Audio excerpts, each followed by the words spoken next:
Yo, what's going on, guys? It is time for another reaction video, and this one is coming from the YouTube channel Mr. History. So if you like this video, go check out Mr. History. This is a super quick history of Argentina. Now, I've done a couple Argentina videos already, so let's see if I can pick up anything new from this one. Let's get straight into it. Hello everyone, and welcome to Mr. Reminds me of Mr. Peanut, with the top hat and glasses.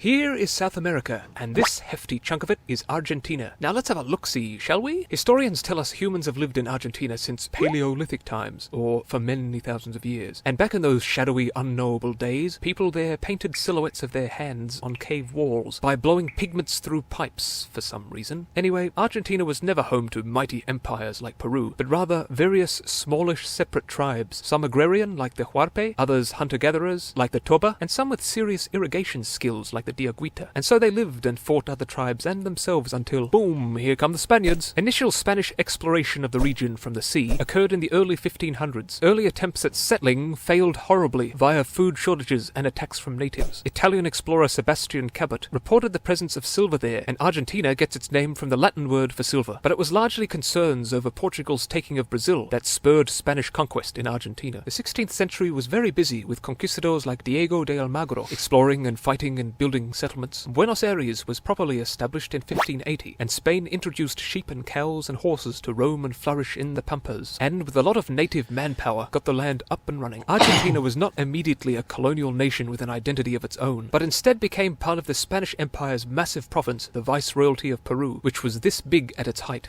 Oh wow, Peru was huge at one point. Where was that? Right here? That's like almost the entire South America, and now Peru is really small.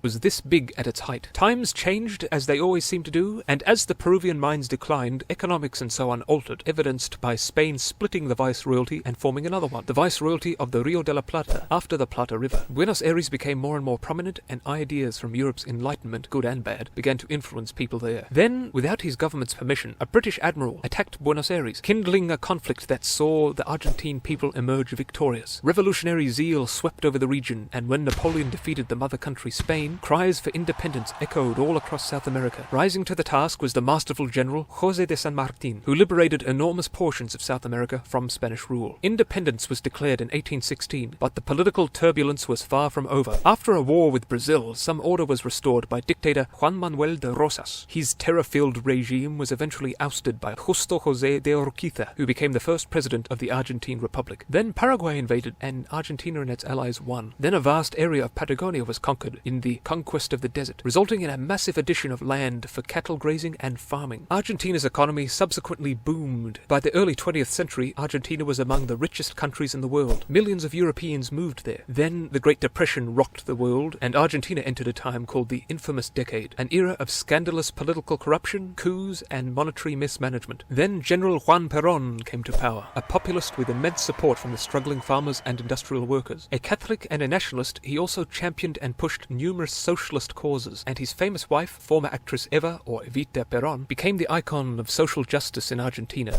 I'm familiar with Evita. Speaking of which, that was pretty certain that was the role that Madonna played, and I just saw that Madonna was rushed to the hospital or something today, and I haven't seen any follow-up on that to see what's going on with that. But anyways, completely unrelated. It just when they said Evita, that came to mind immediately. Wife, former actress Eva, or Evita Perón, became the icon of social justice in Argentina. She was totally adored by the common people, whom she manipulated with consummate skill. Concerns arose after Perón produced a new constitution that basically allowed him to keep himself in power, and to put those disrespectful of the government in prison. As his first 5-year plan to jumpstart the economy faltered, he tried another, which did nothing to lessen the 200% rise in the cost of living since 1948. In 1955... 200% rise of living. Feels kind of like right now.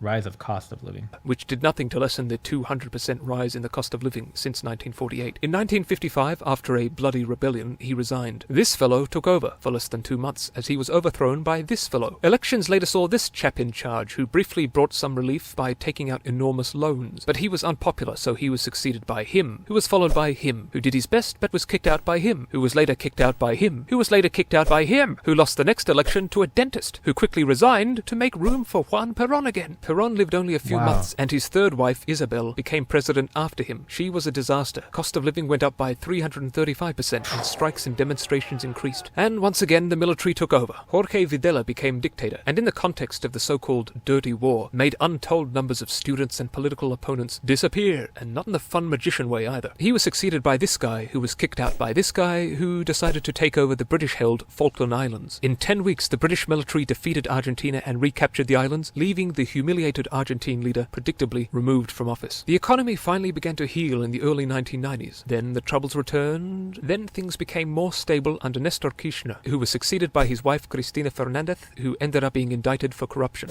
It's interesting that it can change hands from the husband to the wife. If anybody knows, is that common in other countries as well, or is this just like an Argentina thing? Nestor Kirchner, who was succeeded by his wife Cristina Fernandez, who ended up being indicted for corruption. Mauricio Macri won the next elections, and let's hope for better things for Argentina in the future. Despite centuries of social and political conflict, this country still managed to give the world tango and Nobel Prize-winning scientists, and brilliant writers and sports people, and attain a very high human development rank. What do you think the future holds for Argentina? Comment below, but for now, bye-bye! Hopefully things turn around, because from some of the other videos I've done so far, it's a beautiful country. I have a very close friend that's from Buenos Aires. It's a country I'd love to visit at some point. So hopefully with the changes that we're going through in the world right now, it'll put Argentina on track to be heading the right direction. I don't really know what it's like right now currently. This video is 4 years old, so a lot could have changed in those 4 years, especially with having come out of COVID. But yeah, let me know if you're in Argentina, or you're from Argentina, or you know a lot about Argentina. Tell me what the current state of the country is right now, where it stands, what kind of leader is in place, and how the country is doing. And if you know of any videos around that topic, please let me know that as well, so maybe I can do a reaction to it. If you like this video, please do give it a thumbs up. If you're new here and you want to see more from me, be sure to subscribe. And yeah, I think that's about it. We'll wrap it up here, and I'll see you guys in the next video. Later.